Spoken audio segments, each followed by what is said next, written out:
in order to take back the household, I believe, for what God has intended it for, it's to have its own unique stamp by God for what your family is going to look like. So the last thing we want, to people to hear is like that our lifestyle is the model. It's not. Right.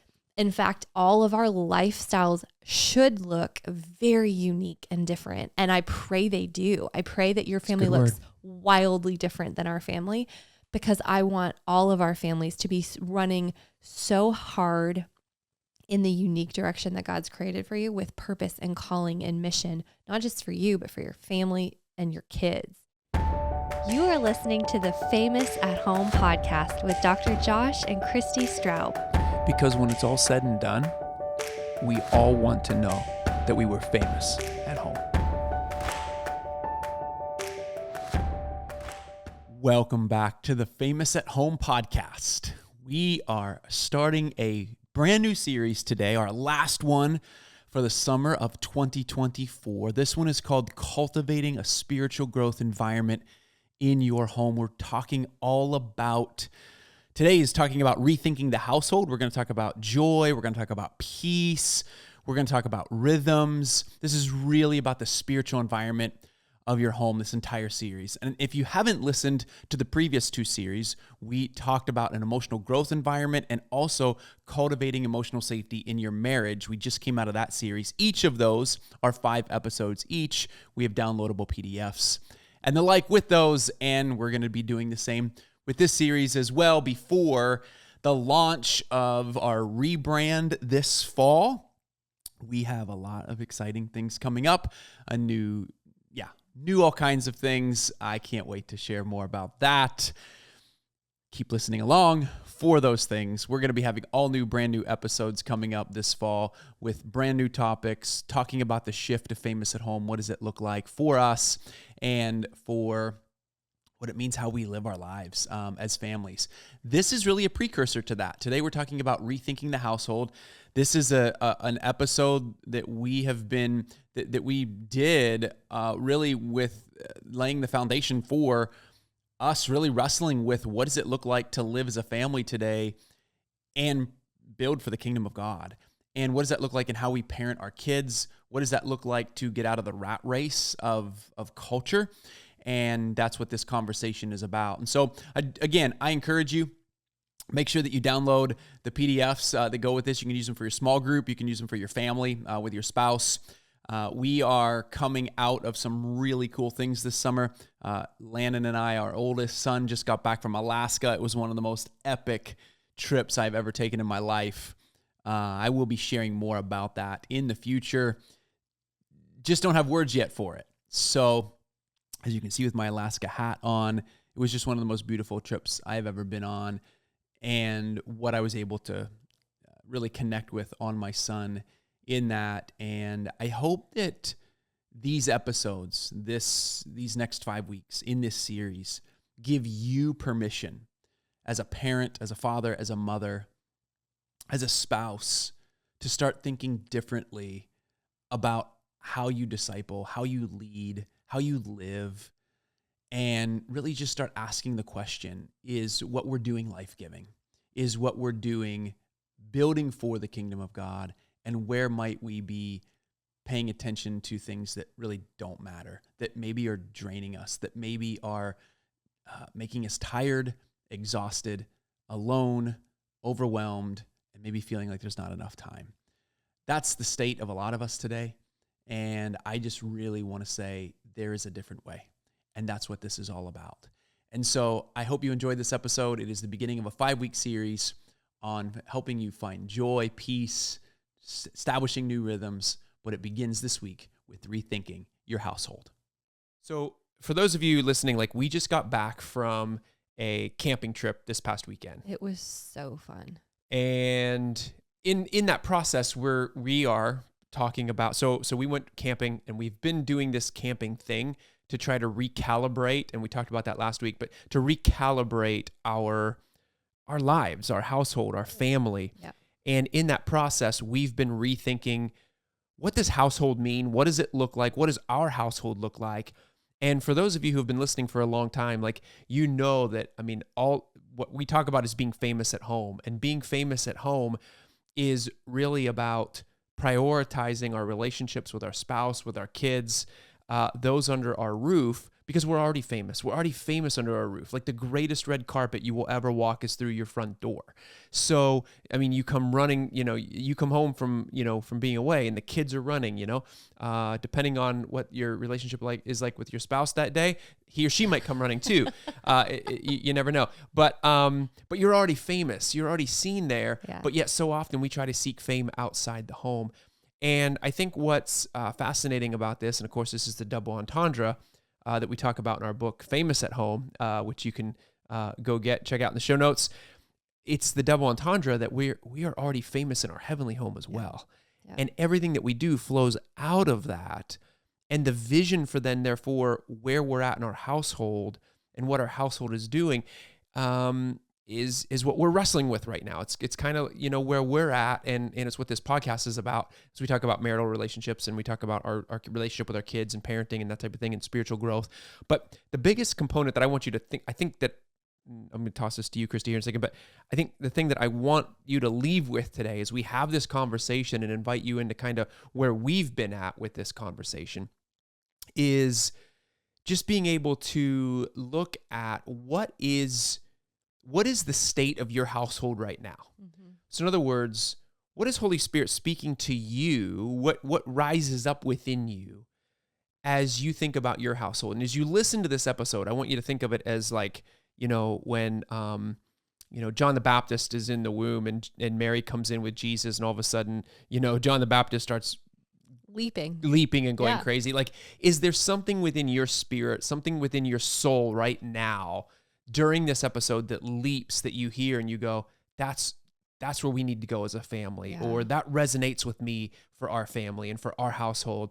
And so we're going to have a conversation about all of this today, but I think the important component that I want you to think about is, what is that's leaping out for you? Well, and I think too, to speak to it, what might be leaping out is shame, like, or even anger, where you're like, ugh, like I don't even know. I don't know what's next. Like, maybe you don't feel the support of your spouse, and so you feel like you're doing it alone. And I think that could rise up a lot of even resentment and bitterness. And so just pay attention to that. We often use the phrase, like, just be curious. The things that we don't understand, or the things that ignite a really strong emotion in us, particularly the ones that we don't love. We call them uncomfortable emotions because we really don't believe there are any negative emotions. Properly dealt with, they will all point us toward intimacy with one another and with God.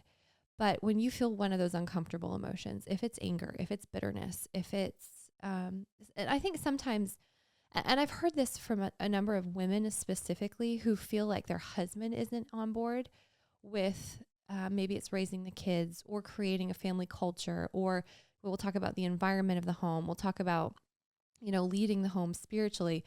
If they feel like they're alone in this, it almost becomes, and not to shame them, but just this heavy baggage of bitterness, where it's like, sure, that sounds really great, Josh, Christy, because you're doing that together. How do I do this alone?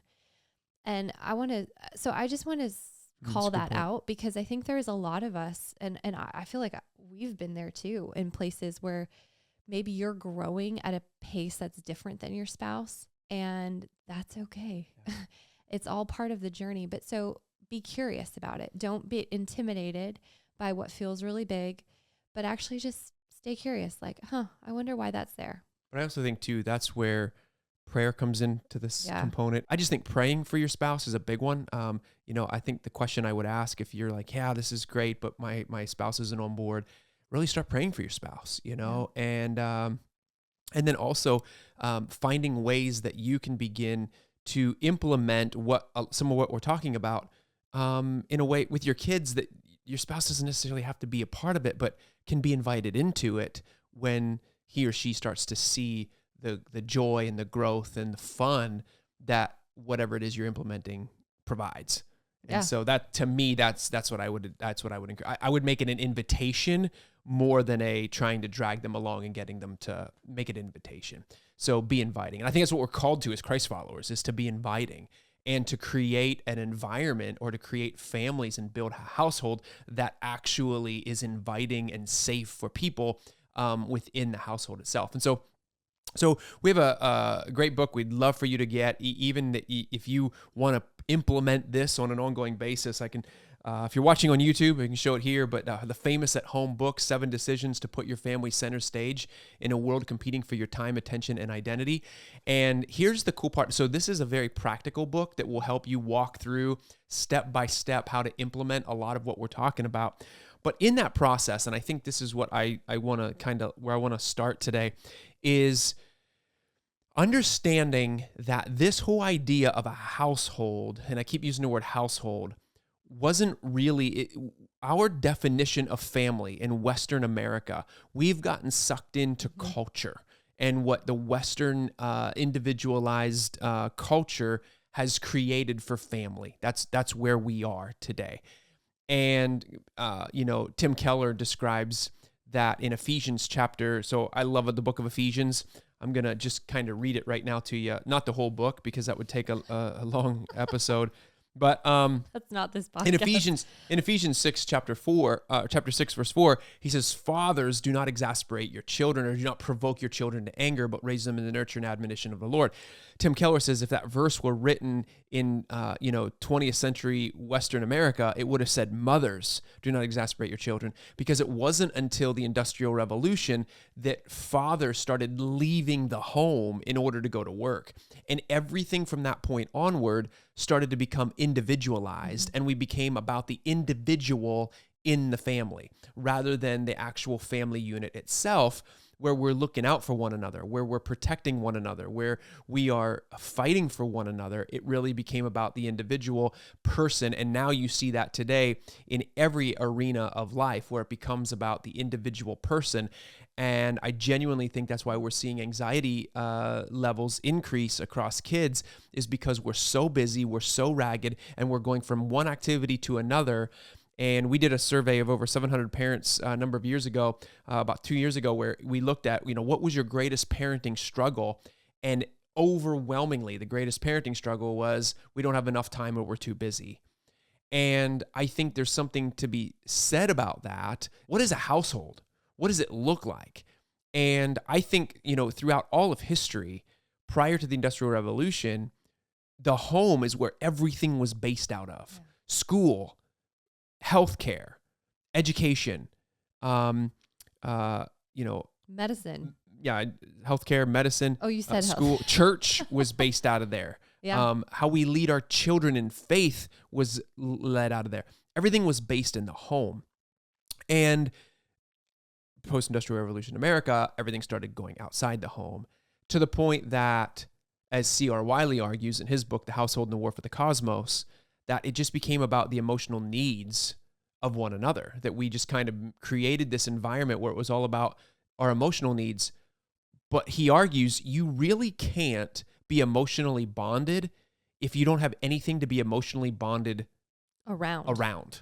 Yeah. So it's like a business was in the home. Your business was literally in your home. You were all built around that business. You had a purpose around that business. You had a purpose to help provide. You had a purpose to protect. You had a purpose to lead in faith and in your faith journey and serve people out of your household. When all of those things got pulled out, now all of a sudden, there's no purpose around that anymore. And so you use this you see this familial language spoken throughout Scripture and throughout the book of Ephesians, and I love it in Ephesians chapter 2, verse 19.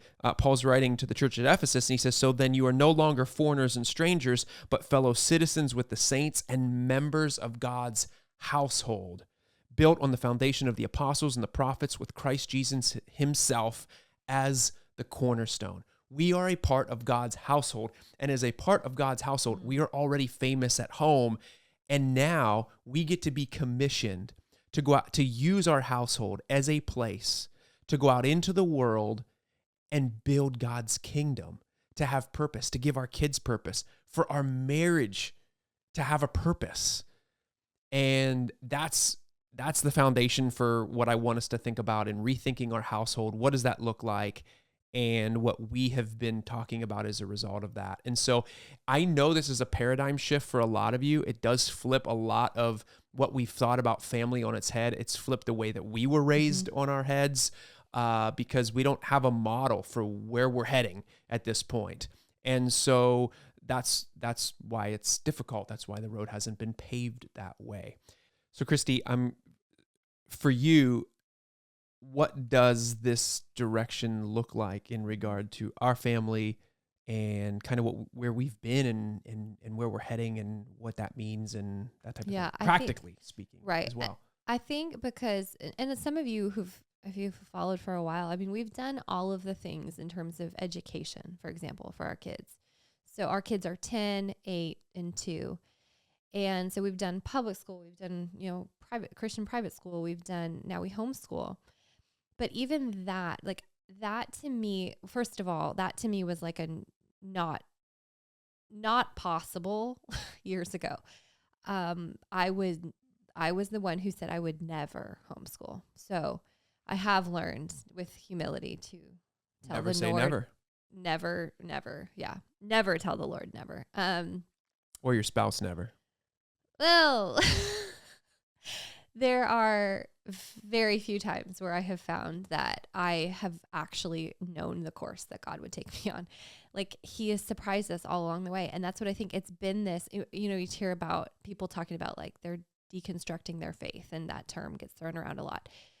But I have actually felt this deconstructing of what I've known of how to do family. And it's not that I wasn't raised beautifully and well, but it was with this Western American, what we now know is an experiment. Like it just hasn't been done in the course of history. And I don't think it's fared very well. I mean, you think of the moms, like those early years when I was home with like the young kids, we had 2 under 2. I mean, I was at the lowest place I've ever been. I was exasperated all the time because Josh was gone. I mean, he was traveling, he was speaking, and I was what I believe, I felt abandoned in a lot of ways. Like I felt left at home. And not that I didn't feel an honor to be home, because I did. And it's what I chose. It's what I wanted to do. But I still felt left at home, and I was exasperated. And that is, I think, what I am seeing in so many other families is we weren't meant to live alone. We weren't meant to be like one mom with all these kids, and it's fully our responsibility because dad has gone off in the world, chasing his fame. And I think a lot of people will be like, well, I don't know if that's fair to say, like dad's not always off chasing fame, and it may not be mother, father, but that's more typically what it's looked like, because there's roles that only I can play, only I can feed those babies, and only until we've switched to formula, and praise Jesus for goat milk. But anyway, that got us through. That survived 2 of our children and why they are still living. Anyway, I have felt though that loneliness and that exasperation of just being left. And then as we have sort of filtered through our lives with a total surrender of God, like, what would you have for us? Because I don't know that our way is working, and nor do I even feel that fulfilled in the chasing of this Western dream. And I say Western because, I mean, I'm Canadian, now dual citizen, but this is not unique to the United States. This is modern society that we're chasing after something that's bigger than family. And I think that's where we've gone wrong, is that we've started chasing these idols and these trophies of fame, which could look like wealth, status, success, whatever, but something that it doesn't outlive us, but your family does. Like what we're building here within our 4 walls will outlive us. And I think what I have started to see shift in us is this sense of legacy and the nurturing of our kids, that like this is the true holy work, and the nurturing of a marriage that lasts is pure and holy work. And it's truly the only thing that is going to be passed down in the generations. Like our books will be forgotten, our podcasts will be forgotten. None of this matters. I actually don't even know that that's true, to be honest with you. I'm going to challenge you on that. You think our It's my theology about that, but that you were building for the new earth. I think we're building for the new earth, and I even think too, you're just even the idea that what we're doing, and I think it's a great conversation to have, because I think what we end up doing a lot of times is we think that we have to go out into the world and get people saved and, save them from their sin and that type of thing. But when you look at the gospel for truly what it is, I do think we're building for the new earth, and that we're partnering with Jesus in making all things new. And when you look at it that way, there's a lot of times where, I'll be very honest, like if I sit long enough and I think about what it looks like to live a life in suburban America, just having a 9-to-5 job and being directionless and not sure where I'm heading with that, except to just provide for my family, I get really anxious and hopeless in that. That quote unquote American dream just feels like I don't even know what it feels. It just feels like a dead end to me. And I think that's where coming out of our camping trip, I'm even, talking about, or thinking through this, like in a way of going, I genuinely want this household thing. It does go beyond these four walls, because what we're doing is our family.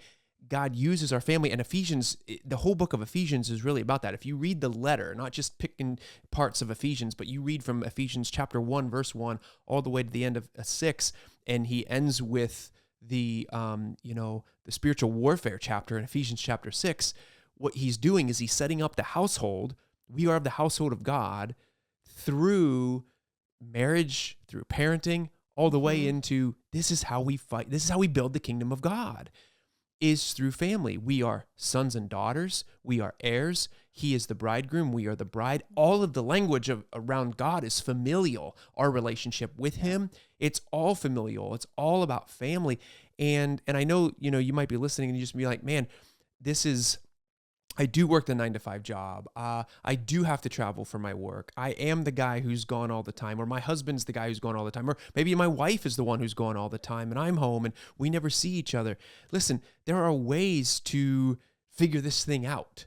That's the whole piece. That's the whole component that I really want to encourage you in, is that there are ways to start figuring this out. Not necessarily the meaning that you have to quit your job.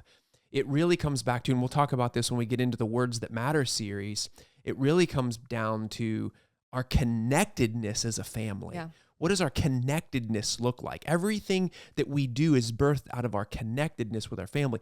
Listen, face it, we live in Western post-industrial revolution America, where, yes, in order for us to earn a living, especially with the way inflation is right now, we've got to be doing everything we can to make ends meet, and we've got to be out there, and we've got to be working, and maybe even both parents need to be working, and you're going, man, we do feel so fragmented right now. You know what? That's okay. Like then that's the life we live in, that culture. But at the end of the day, what we're talking about is, what's your vision for your household? What's your vision for connectedness in your household? And that's where we have been challenged coming out of this time in this season that we're praying in, is going, Lord, what is our vision for the household? What for the Straub family? What is your vision for us, for our household? And the vision and the mission that we have, and how do we impart purpose to our kids beyond a Saturday soccer game, or beyond what does it look like for them beyond those things? Those are a means maybe to an end, but what is the end? What is their greater purpose, and how can we pursue their strengths and their passions, and have their strengths and their passions be a part of our family, and also serve our family really well, to be an invitation, to be just like we, as I said in the beginning, invite your spouse into this journey with you. We just want to be we want to be inviting and warm and welcoming to other families that are feeling exhausted and things are too busy and overwhelmed and stressed, to go, we genuinely believe that this whole idea of connectedness in the family is the answer, through the power of Jesus, of course, but it's looking at how do you practically make that work for you in the structure that you currently have within the context of your family right now. Well, and I think that speaks to the individuality and the specific, God didn't create us with a stamp mold. We're so unique. And what I've a friend and I were having this conversation this week because I said to her, I was just speaking life over her. I was like, I just want to encourage you. Like, you have become so different, like such an individual. I have watched you differentiate yourself from all of us. We had this big group of friends and all girl, and I've just watched her. She has followed her own journey. And I was like, I just love to see it. Like, you've become unique. And she responded back and she said she had heard this pastor speak about individuality. And basically, as we progress and we move to more closer to God, we actually become more unique. Like, we don't start to look like everyone else. We actually start to look more and more different, like more and more set apart for our own special, in our own special way. He said that's, I think, the problem with even the American church is that when you go to a particular church, everyone starts to kind of dress alike or look alike, but who's being modeled? It's not Jesus. They're all following after some sort of other model. But actually, when we mature in the Christian life, we start to just find our own unique, quirky, weird. And I say weird because it's so countercultural, but that's what we're talking about. Like, in order to take back the household, I believe, for what God has intended it for, it's to have its own unique stamp by God for what your family is going to look like. So the last thing we want, to people to hear is like that our lifestyle is the model. It's not. Right. In fact, all of our lifestyles should look very unique and different. And I pray they do. I pray that your family looks wildly different than our family, because I want all of our families to be running so hard in the unique direction that God's created for you, with purpose and calling and mission, not just for you, but for your family and your kids, that none of us look alike. And yet we're wildly free. And that, to me, like, I had shivers, like, those like cold chills down rod. And I was like, that's what God is speaking to me 100%. Like, you're not going to look normal. And yes, we have to get over fear of man. And that is a big thing that I think our culture has embedded in a lot of us. And that's the beauty. So if you feel that great shaking or stirring, or as Josh said, like whatever leaps out in you, even in this conversation, pay attention, because it is going to be so different than everyone else who's listening.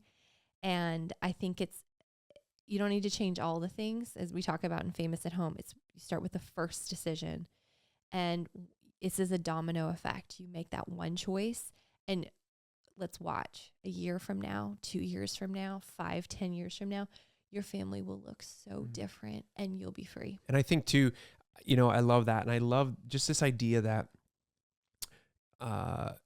your family looks unique for a reason. Yeah. Your family looks unique because we're building for the new earth. Like this idea. So let me just say this real quickly. In Genesis 1, the Bible begins with Genesis 1. It begins with the creation of the world. And God said it was good. Like he created this beautiful, good world. And then he created humans. He said it's very good. And then the fall of man happens, Genesis 3. I think so often what ends up happening is we preach a gospel that goes, and my friend Jeremy Pryor talked about this, and it was so powerful, but he said we so often just live this Genesis 3 to the cross message, where it's like we are sin, we all fall short of the glory of God, and we need Jesus to save us. And then once we're saved, we just wait for, the second coming. We wait for the rapture. We just sit around and we wait. And there's no vision for what happens once we're saved. And the reality is that's because we don't look at the whole gospel. Yes, salvation, Genesis 3 to the cross, is part of the gospel, but the entire gospel starts with creation in Genesis 1 and ends in Revelation, where now all of a sudden, once we're saved, we're working out our salvation, is what the Bible says. You're working it out on an ongoing basis, and we become joint heirs with Christ, and we get to be, we get to join him in making all things new. And that's why I say that I think our books, our podcasts, anything that glorifies him and has good in the world will outlive us, will have, it'll be used to build the new earth. And I don't know what that looks like. And T. Wright describes that same thing, just kind of like, not even sure what it looks like, but we're building for that. And not only are we building for that, Christy alluded to this earlier, I wanted to say this, but we're also there is a reward in heaven for how we live our lives right now. There is a reward, and you don't need to be ashamed or guilty about that. Instead, it is an exciting part of living on this earth right now is that Jesus will reward our obedience. He will reward our sacrifices that we make on this earth. He will reward my sacrifices for my wife. He will reward my sacrifices for my kids to build his kingdom. And that is biblical. And I think it's very important for us to keep in mind as we think about what does it look like to build his kingdom on this earth, and how do we help our families do that? And so that's the context. I'm trying to lay the context from which we're thinking about this, and we'll talk about practicalities here in just a second. But that's the context for which we have this conversation, is realizing that like there is a purpose so much bigger than ourselves. We are called to something awesome as families, and we get to join Jesus in that process. And we're already part of his household, so there's no striving in that process, whereas everything else on earth right now is all about striving. Everything in the Western culture is about hustle. It's about getting on top, the dog-eat-dog world that we live in, getting your kids in travel sports, getting them, the best training that they possibly can get. And just and I think this is a lot of times where anxiety gets increased, is because we're all about what's next, that we're just missing it, and we're working for rest rather than from rest, which God designed us to work from rest, and we can talk about that. We talk about that in Famous at Home, but just something that I think is important. Well, and everything you just said, like you hear the treadmill, right? Like it's this chasing towards something, but I don't think we ever actually pause to look or ask the question, what am I chasing? Like, what am I running after? Because it does become that, like getting your, you finally get married, you finally find the one, you get married, you like buy the house, you get the jobs, then you make the baby or adopt the baby, or, bring people into your home. Like you foster, whatever you're doing to build the family, and you start adding these children, and it's like, then I put them in school, or I educate them, I get them into their careers, or, what is going to lead up to a career for them, I hope. And I hope I get them into sports that make them look good, feel like they fit in. But do you feel like this? It's just next, chase. And so much of that is built out of our own fear as parents. Yeah. And I don't think we ever take the time to be curious about where we're going. Like, what am I chasing? Why are my kids in all these activities? Is it just to keep them busy? Because I assure you, like, we're busy enough. Is it to fill their lives up? And okay, so what's the void I'm so afraid of? What is the silence I'm so scared of? What is the boredom I'm so scared of? What is this vacuum of either time or effort that I'm so afraid of? Because if I'm not giving it all, what am I doing? I don't, And I think it's just being curious about that. Yeah, in your life. To just genuinely be curious. Because we're all running. Like, let's be real, we're all running. And I think so often we're just not even assured that we're what it is we're running from, or what we're running to. And that's when we talk about Famous at Home, that double entendre is the thing that drives you. Like, if you can actually recognize not only you already are, but second, that's the goal, is to be famous at home, like to be put upon the hall of fame of faith, that like when we get there, it's like, well done, good and faithful servant. I have watched you live, and now enter my rest. Like, that's the goal, is to not get there being unknown, but actually just because you were working for his glory. And that is so counter to what we see down here in the natural. And yet I think it's the thing that will set us all free of the chasing. And but to just allow yourself to be curious, what am I chasing? Because we all are. And there's a chapter even in Famous at Home about that, because I really think that's the beginning of asking the right question to get to the place where you're chasing the thing you actually desire. Because a lot of us will say with our words, or our intention is probably right or accurate or on target, and yet the way we're actually spending our time, our money, our talents, our energy is just showing that there's something else deeper in our hearts going on. And, one of the things that I think about with this is, I have a friend who he just lives his values. And I remember him saying this to me. He uses a flip phone. He doesn't text. He only uses the phone for the phone. Just lives this real beautiful life that you're just, you're like, wow, you're drawn in. It's unique, as Christy was saying earlier. And I remember him telling me, I live my value. I don't talk about my values. I live my values. I don't want to idealize values. I want to live them. And I think that's what we're talking about. And I think that's the thing that I have for so long neglected to do in my own life, is to actually live the values that I say that I want to live. And we do it to a degree, but I think we're now asking ourselves, how do we get there even more so? Yeah. And what does that look like to increase conversations of faith in my household? What does that look like to actually step out and do stuff? So for example, let's get practical with this. So I'm going to give you a couple mottos that we have in our home that are actually helping us to I think these mottos are kind of guiding our conversation in this. And that's what I would encourage you to do. You can get the book Famous at Home, and you can walk through setting your family values and setting rhythms and looking at it from that angle, which we would highly encourage you to do. The other thing that you can do also is just start, after listening to this podcast, is sit down and go, number one, what did Holy Spirit, what was I convicted of in this? Like what leapt within me? What brought me like, oh, that thing right there? Number one, what was that?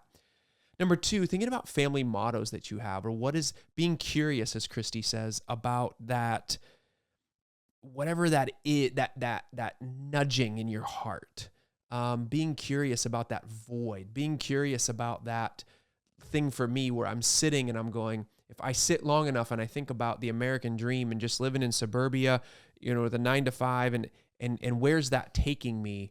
I feel like claustrophobic a bit with that. And so, as the Bible says, without vision, people perish. And so I think casting vision for your family, like what does that look like, and your household, and use mottos. So for example, one of the mottos that we have in our family is that we want our kids not just to learn, but to learn to love learning, that they love learning.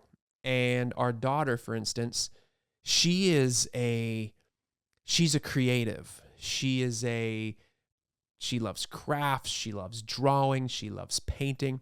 And so we were on this weekend, we were on this camping trip, and she asked for my pocket knife. And, she's 8 years old. So of course I'm kind of like, well, you got to be careful with it. Well, after a while, I just gave it to her, and I was just kind of like, she's mature enough. She can handle it.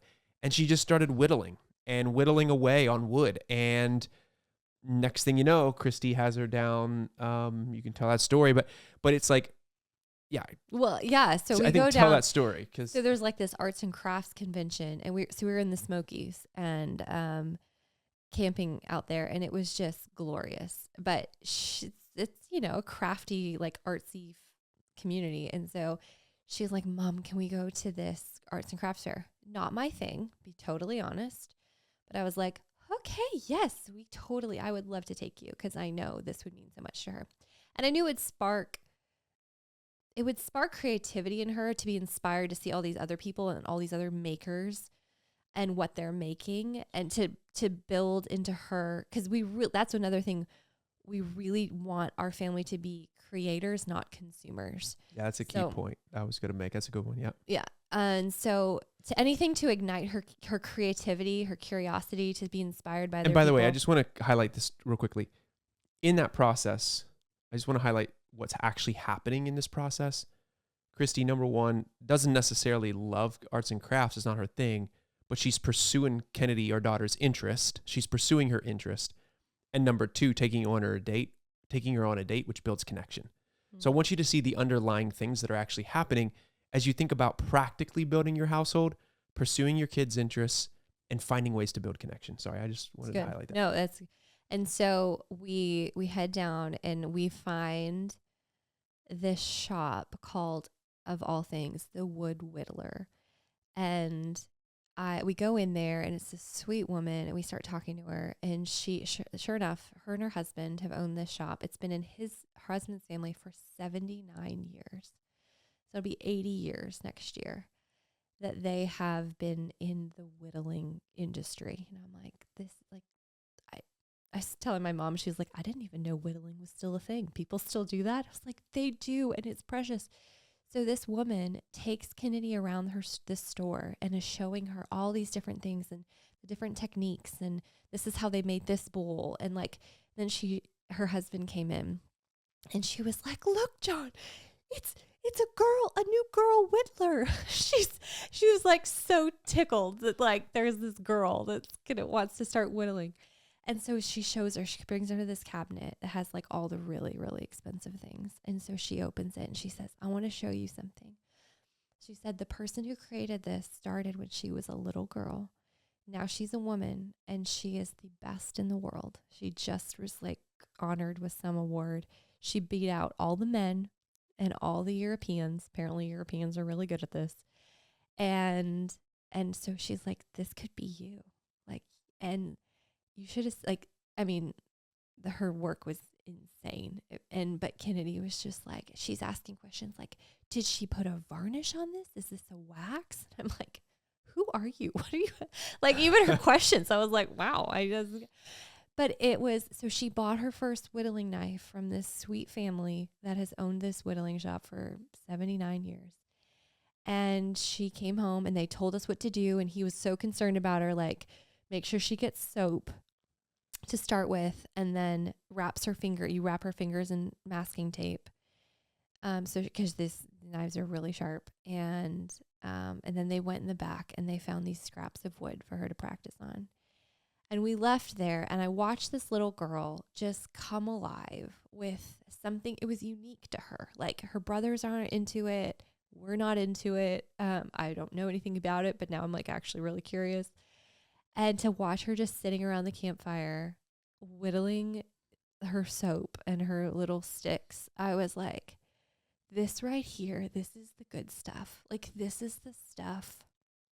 This is the goodness of God. And, you know, we work a lot in the place where people have had trauma and people have had hurt. And one of the phrases in that is, in order to restore trauma, you actually have to restore goodness to the body again. And I think that speaks a lot to our modern day family, where we've all experienced traumas. And I know that's a word that gets thrown around a ton right now, but we've all experienced it. Those lowercase t traumas where we've walked through divorce and hurt and pain in all kinds of ways. But anytime we're in a relationship, we're going to experience it. But the way to heal it is to restore goodness. And I really believe, as families that are navigating this new world, that is our manifesto, is to restore goodness again. And I think that is the fight, because that is exactly who God is. And therefore, that is how we redeem the household and bring kingdom come, like his kingdom onto earth as it is in heaven, by bringing his kingdom into our homes. Yeah. And the love of learning is one of the ways that we're like, okay, how do we continue to foster this in our kids? And how do we continue to foster confidence and resourcefulness in our kids? Because the more resourceful they are, the more they become, the more that they become part of the team to build his kingdom and to bring him glory. And, you know, they can bring that confidence to other kids in the world around them, and they can be inviting to other kids in the world around them. And so another way that we're doing that is there's a group of dads here in our hometown. We've gotten together. We brought together our boys, about 6 to 8 of us dads, and brought together our boys ages from 7 to 11. And we're doing a thing, for lack of a better term right now, called Build Fires, Change Tires. We've commissioned the boys to name it because just the importance of naming something, as God commissioned Adam to name the birds of the air and the animals on the ground. And so we are meeting once a month. We're teaching our boys to build fires. We're teaching them to cut potatoes and make steak over the fire, and how to canoe, how to handle a firearm, how to respect that, how to clean it, how to break it down, how to do certain things, changing tires, changing oil in a car, and giving them confidence to do things that are important in the world that will help them with their everyday life skills. And in that process, our son this past weekend built every fire that we had. And he taught his sister how to cut potatoes and how to cook them. We got steaks for him to cook over the grill.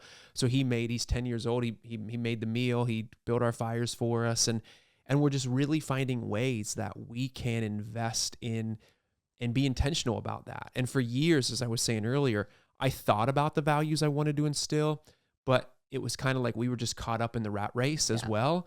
And now we're at a point where I'm tired of the rat race. I'm tired of talking about values, and I'm ready to start living them. And that's what we're talking about in that process. And can I just say, like, to see him building those like with such confidence, like he would have never been interested in that before, because he'd been afraid of it. And what was I don't know if you heard him. I heard him telling his sister, he's like, now, you don't need to be afraid of the fire because you are the one building it. So it's kind of like an art, like you're building and making it into what you want it to be. And I was like, oh my goodness. Like I hear him reciting what one of these other dads has taught him. Like, and that's a cool point too. In their group, they pair up like another dad with so Josh is with one of his friend's sons, and our son Landon is with one of our friends, one of the dads. But to see, like, I've not seen that in him, that confidence of just like, watch this, I've got it. He made, like, moms, like, I just want to, like, he made dinner.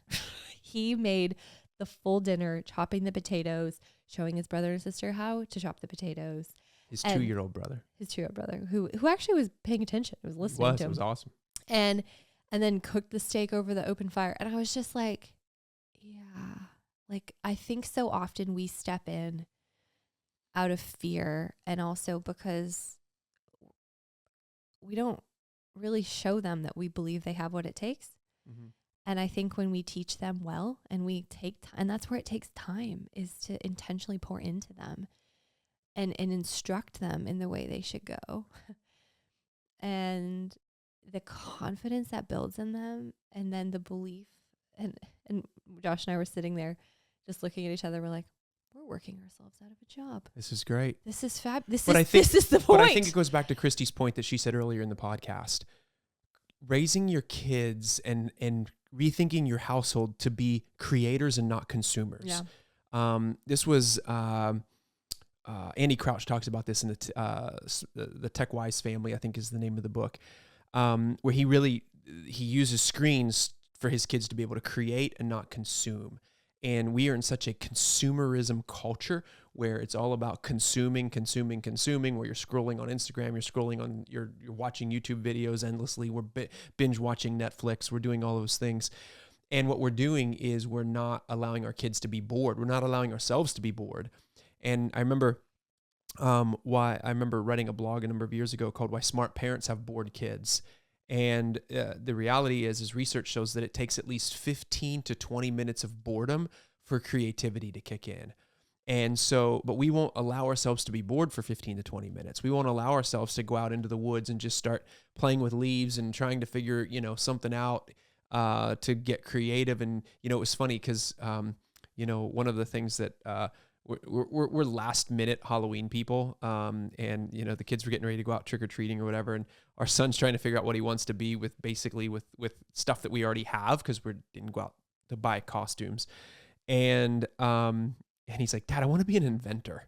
It's like he wants to invent. Like that's what he loves. He loves inventing and creating. And I think, same with our daughter with the whittling and the artistic, like, to me, I'm proud of that we are raising kids who want to create rather than consume.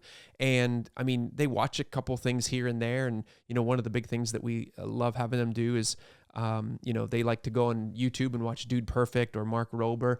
But the whole point is to go on there and watch them and then go create something. Yeah. Go and create trick shot videos or whatever it is that they want to go do, which they do often. But to be creators, not consumers. And I think that's what God's called us to from Genesis 1 to Revelation, is to create. Yeah. He's called us, he's built us, he's designed us to continue creating and creating and creating, to build his kingdom and make all things new, to create beauty and goodness in the world.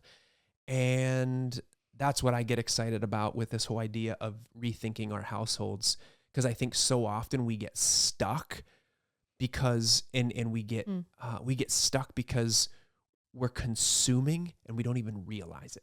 Or we're repeating. We're trying to repeat something we've seen modeled. And I think that's what circles back to this unique piece. Like when you're creating something new.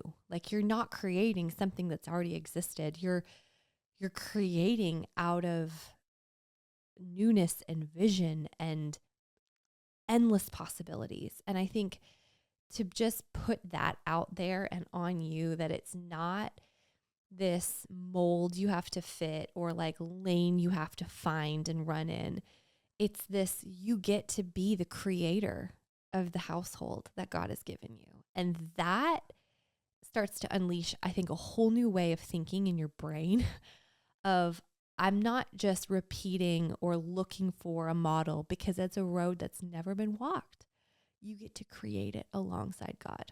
And I think too, the other component of this, so we talked a little bit about how practically it's looking for our kids, and we're going to be doing more. And listen, we want to invite you into this next series on words that matter for our family, because we're going to be continually, as we talk about words that matter for our family, we'll be continually talking about what we're doing in our family and how we're developing and evolving as a family into this household mindset more and more, and the practices that we're implementing in that process. But before we talked a little bit about the kids piece, I'd like to talk also about the marital piece, because I think that's another component of this. You know, you see in our culture, I mean, people divorce because of the individualism, right? Yeah. It's because I want to go pursue my thing. She or he wants to pursue his or her thing. And so it's all about, well, we just can't both pursue this together, so we got to go our separate ways. And I think there's a design of a household where we can pursue and be together in a way that we're connected and fighting for one another's hearts. You know, the Bible says to guard your heart, it is the wellspring of life. When we become married, we enter into a covenant relationship where we are one flesh. And when we have one flesh, that means we have one marital heart that we need to guard. And as we guard that heart, it is the wellspring of life. And, you know, so for us, practically what that's been looking like in our marriage is just, I think, and you can speak to this too, but I think for me, what it's looked like is we're finding our own individual lanes in kind of what God, as I think we've, over the last number of years, we have really pushed one another to pursue relationship with God. Yeah. And we've let each other alone in that. Like I let her do her thing with her relationship with God. I do my thing in my relationship with God. And I mean, we go to church together, we serve together, we share together, those types of things. But our individual relationships with God look very different. And I think as we have grown closer to God, He is uniquely beginning to show us who we are, and what He wants us to pursue differently. And now, I think for me, what I have found in the beauty of this is that we're building a deeper friendship and pursuing friendship, like beautiful friendship. Not that we weren't friends before, but like really fighting for each other's heart to make sure that the other person, just like Christy did with Kennedy, just like I'm doing with Landon, our son, that we're pursuing each other's interests, but also being connected to each other in that process. I think our tendency would be to be codependent, and I think a lot of us are, where we started sort of enmesh with one another and become like the same. When we're talking about the household, it's not meant to be like 5 little clones in this house that are all the same. Right. That's right. It's like, no, I'm going to go pursue where I feel like the Lord is pushing me in, because I add that to the family team. Yeah, that's right. Right. I add that piece to the family team, like, and the way, even when you're speaking about like our relationship with God, I can add things to the kids' lives and their spiritual heritage, and like that Josh doesn't, and Josh can add things that I can't, because we experience God differently. So that gives our kids this like beautiful, I think, umbrella of experience with God. And I think that uniqueness is some of the most beautiful work that God does in each of us, because it's bringing us back to our original design, and we've lost it in some ways. And so I pray that for your family, that you will uniquely be set free to run in his ways. I pray that same thing. I hope you guys have enjoyed this episode, Rethinking Your Household. Find that thing that really resonated with you. So keep in mind until next week that the greatest red carpet you will walk is through your front door. Keep being famous at home.